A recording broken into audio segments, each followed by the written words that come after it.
Good afternoon. My name's Stephen Ravetti. I'm with the Commonwealth Bank Specialised Agribusiness Solutions team based in Melbourne, covering Victoria and Tasmania, really banking the food supply chain down south. Look, like previous speakers, I like to say also that I do come from a small town. I came from a place called Coleambally, which is a former rice growing district. I do say former because today it's predominantly seems to be maize and cotton coming out of that area. But before I came up here, I actually looked at the stats for that hometown, and they tell me that it's 1,152 people living there. So in actual fact, it's a thriving metropolis compared to some of those numbers coming out of Canada. So in terms of this session, we've got a couple of late changes to the speakers from the Rural Funds Group. We have James Powell, who's the GM of Investor Relations and Corporate Affairs and Sustainability, speaking, and from the CBA we have Lachlan Finch, who's the Director of Carbon in our carbon market team, just speaking on behalf of Dr.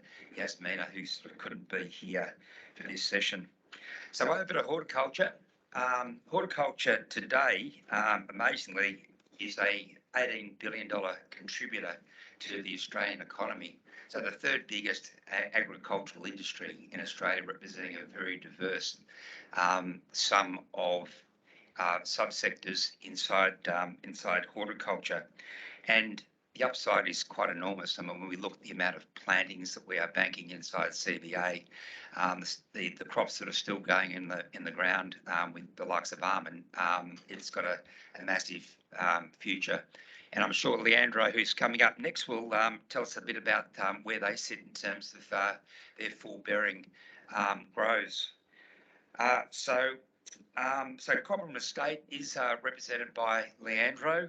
He is a joint CEO at Cobram. So they've got two CEOs there. So when you think about Leandro, he is the oil guy, and then when you think about Sam Beaton, he is the numbers guy. So it's a great combination of CEOs really batting to the best of their skills.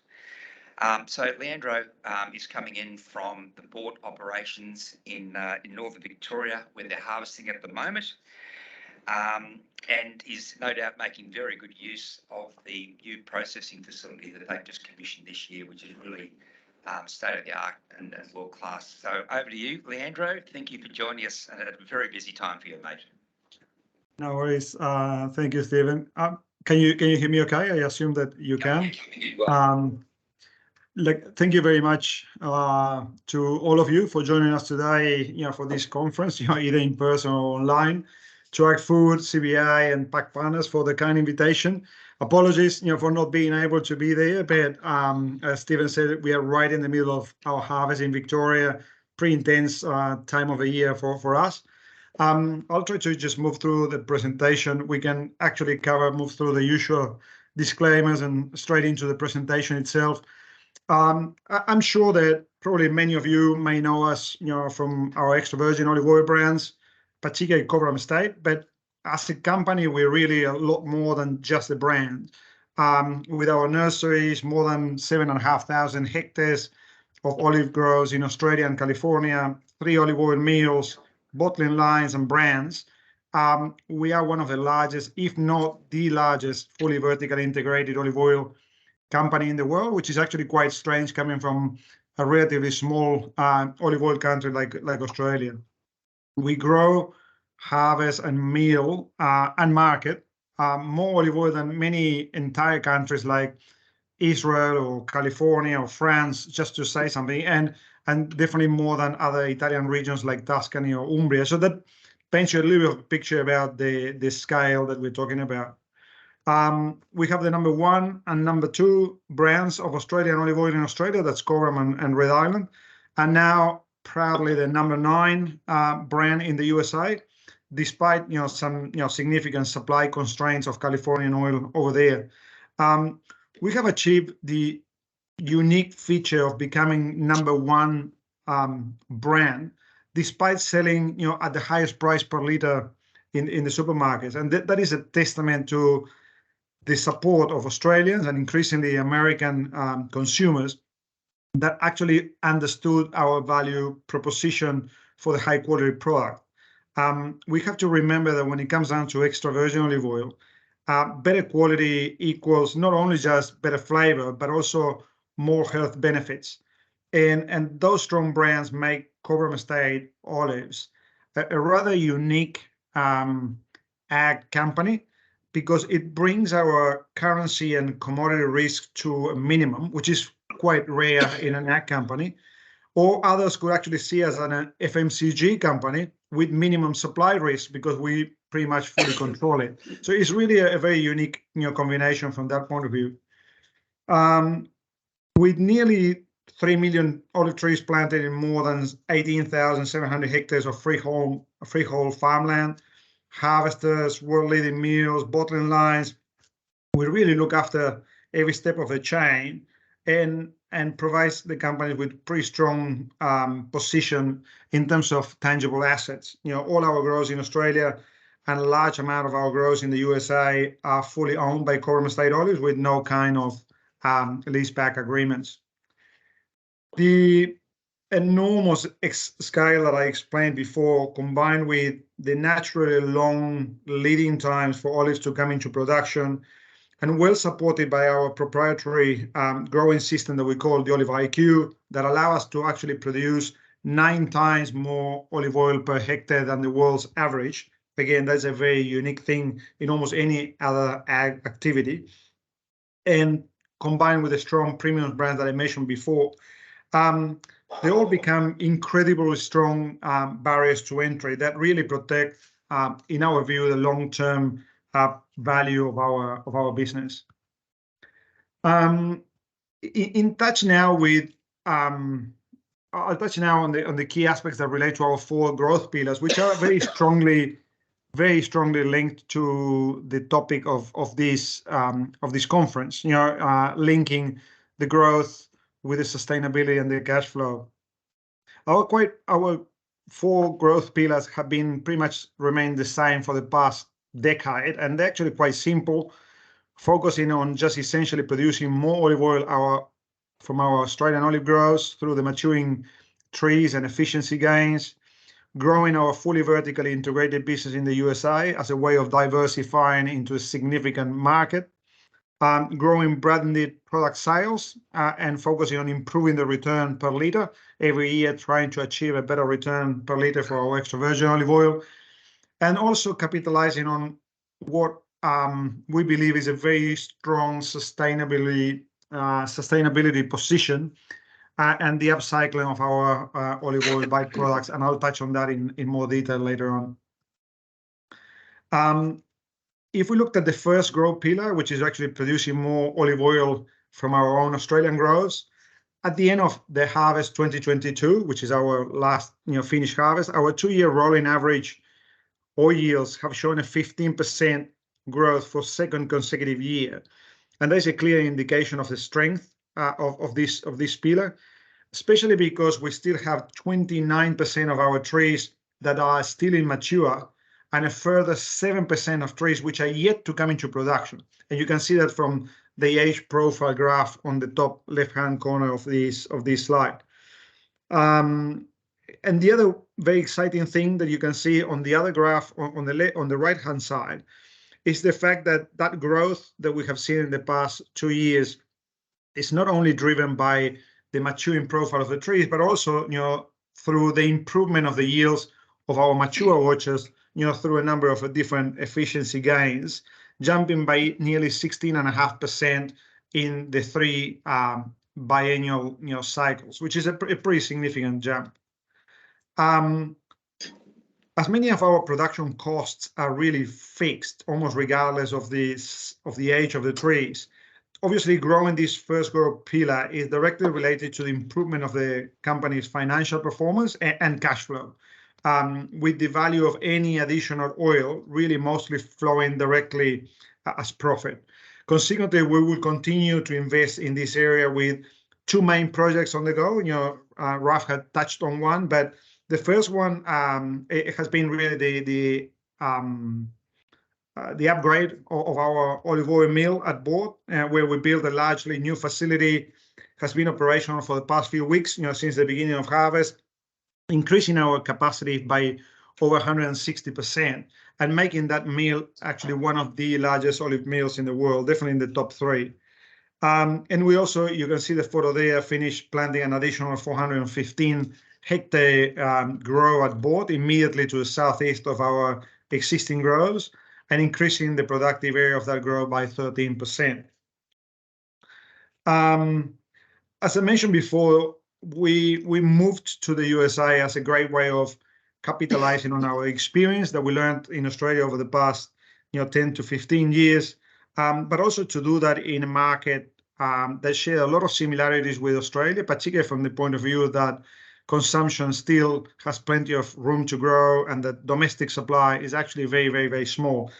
Definitely, supply has been the biggest constraint for the business to continue to grow. So I'm just going to focus on the key highlights that have helped us or will help us over the next few years to change that situation or to improve the situation. Firstly, in December 2021, we settled on 2 parcels of land, adding about nearly 182 hectares for more plantings. And then we acquired half of a mature California olive grove, and we just finished planting over 202 hectares a couple of weeks ago, really increasing our area with what is about to be planted next season to nearly 750 hectares. Almost equally important for us in California in terms of securing future olive oil supply. We have increased our third-party growers, and we grew the area and the contract to 2,100 hectares, up from less than 1,300 hectares in the financial year 2021. There is a significant growth of the contracted area to more than 60%. The map shows a little bit of a location of all our sites. Most of them are around the Woodland township, where we have our mill, bottling facility, and laboratory. And they're all situated in very similar environmental conditions, right at the foothills of the western side of the Sacramento Valley or the San Joaquin Valley, which is a great area to grow olives, well protected from frost risks, and with reasonable water supply, particularly from both surface water and also access to underground water, to prevent any potential issues during the year of drought. That is something that obviously have changed quite dramatically during this past winter in California with plenty of rain. We see some of the photos of a very young of our groves in California and the land that we just planted on your right. In terms of the third pillar, which is really trying to continue to sell our oil at a higher price, we have launched a number of new products, including an exclusive limited release of varietal oils for Coles, truffle infusion available through other supermarkets, and other infusions also online available and in Woolworths. Definitely, this is not the end of a long list of new product developments that we have done over the past. You've seen definitely the pop-up pourer and plenty more to come in terms of our quest to trying to always offer something new, better to consumers that allow us to remain at the #1 in their consideration. Touching now on the more specific topic that is relevant for this conference around the sustainability, which is a very, very important part of our business. And as we're going to see, olives and olive oil are a particular sustainable product, and it's our goal to maximize the return out of that situation. 2022 was actually a very active year on this front. Being farmers at heart, I really must admit that sustainability wasn't probably at the front of our minds 20 years ago when we started, as we were more worried about a lot of other challenges that we had back then, especially trying to produce olive oil in the first place and then trying to sell it in the second place. But we have always focused on applying best horticultural practices, and that now is what led to the development of our Oliv.iQ system that, as I told you before, is able to produce 9 times more olive oil per hectare than the world's average. But importantly, we do that also utilizing 37% less water per liter of oil and 61% less nitrogen and 83% less phosphorus. So it's actually a very, very not only productive, but also sustainable, very efficient systems.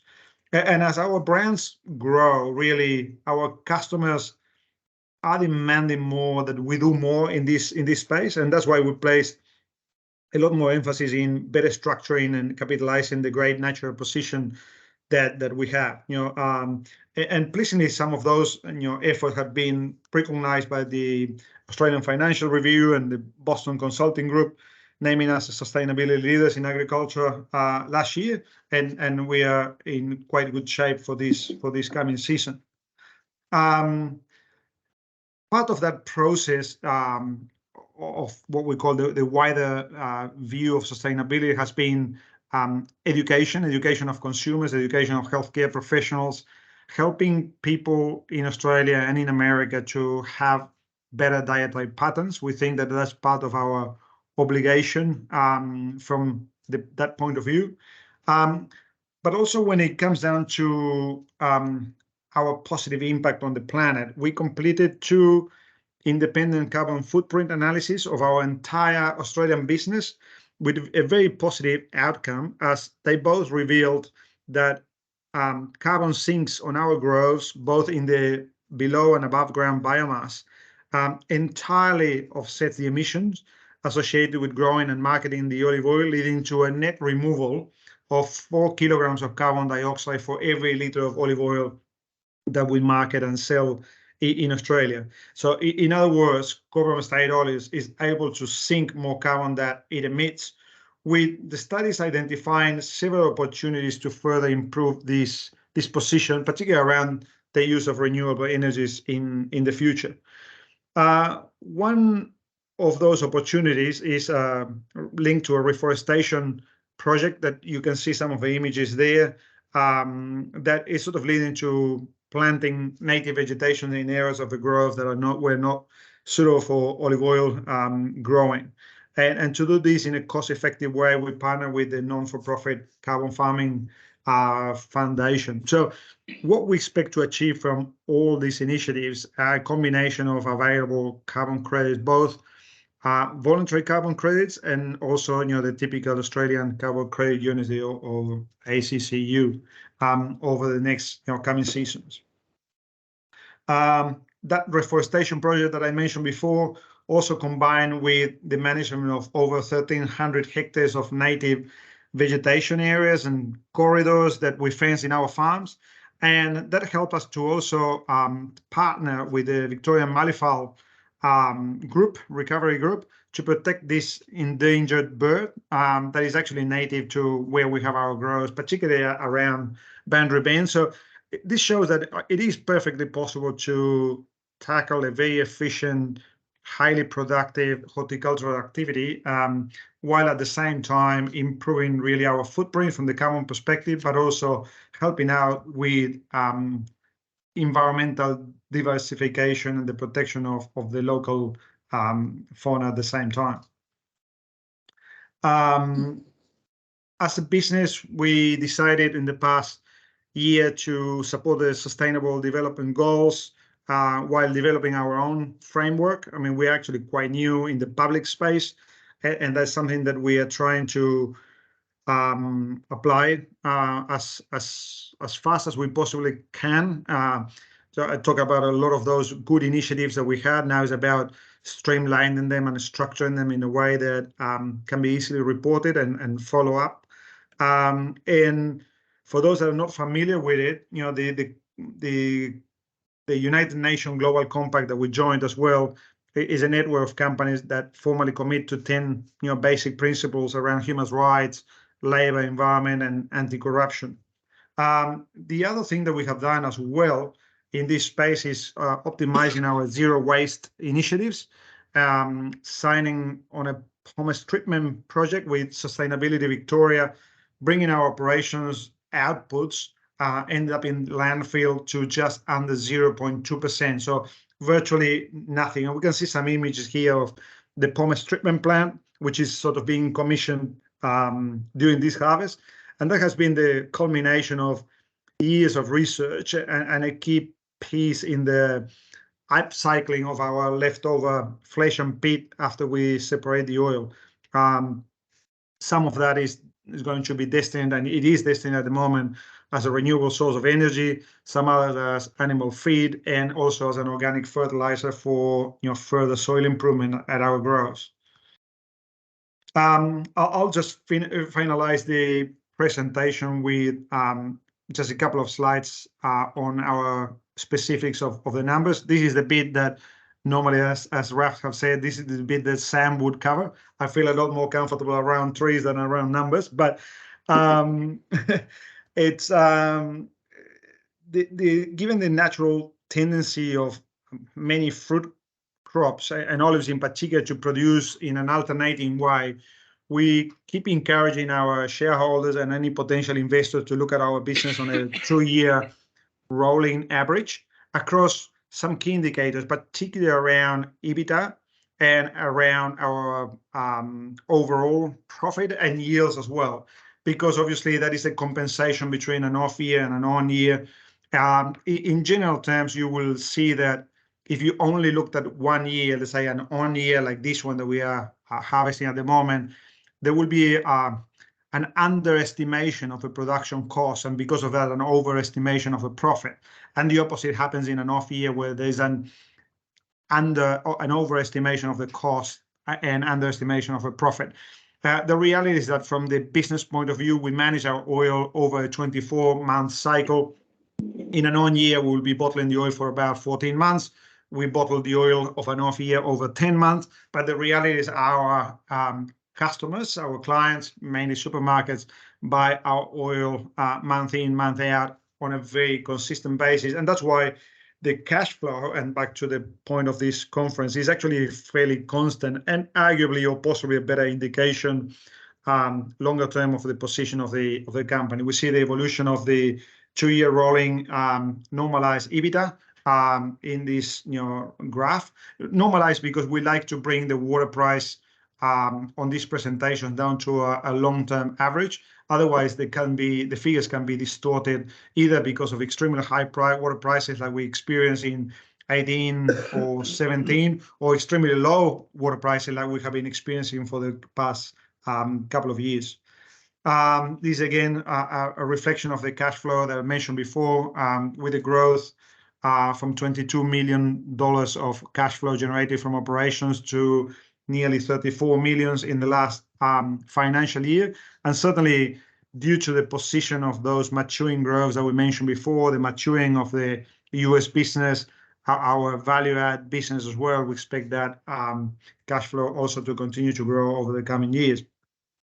And finally, I mentioned before about our strong balance sheet, our strong position in terms of tangible assets versus debt levels.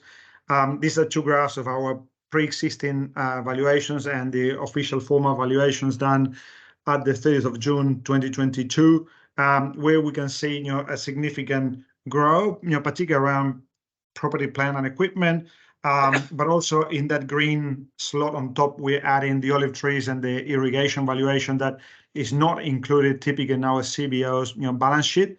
A bit on other assets, the proportion on the debt. And what is important that is not including these assets are our brands, or essentially the Cobram Estate and Red Island brands on the balance sheets are only sitting at acquisition cost of $6.7 million when they now have global sales of over $100 million.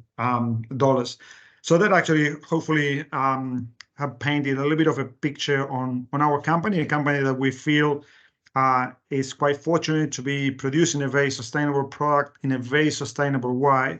And certainly the more that we grow, so the more olive oil that we produce, the better our profit and the better our position from the point of view of cash flow. So certainly the answer to the proposition of this conference from our point of view is an absolute yes. It is perfectly possible to contribute from the sustainability point of view while managing an improvement from the profitability and cash flow as well.